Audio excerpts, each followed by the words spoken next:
Hi everyone, I'm Elaine from English Made Easy.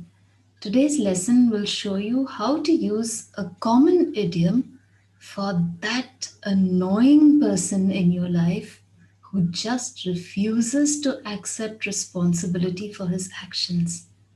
Such people are quite common, aren't they? They love blaming others for their actions. They do not seem to be able to accept responsibility for what they do. I will tell you how the idiom originated and let's see if you can guess what it is. A long time ago, it was a custom to pass an item called a buck from one player to another during a card game. The player with the buck was supposed to play his turn, and if he did not intend to play, he would pass the buck to another player. So, what do you think this idiom is?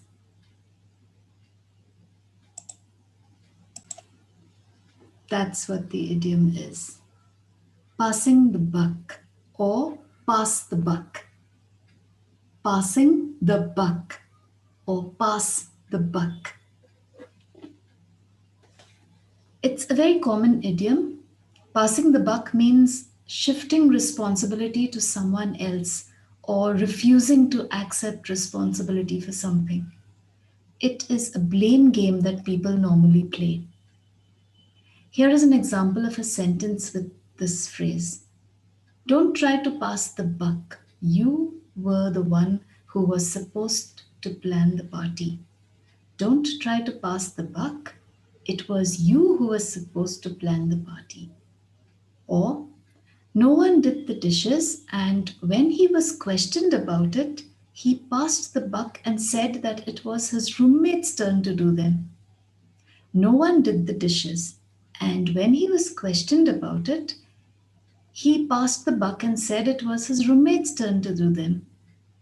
So now you know what to say to that annoying person or people in your life who pass the buck all the time.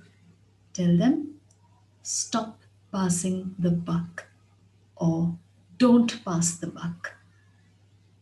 Thank you for watching the video. I hope you will be able to use the idiom in your speech and writing. Bye for now.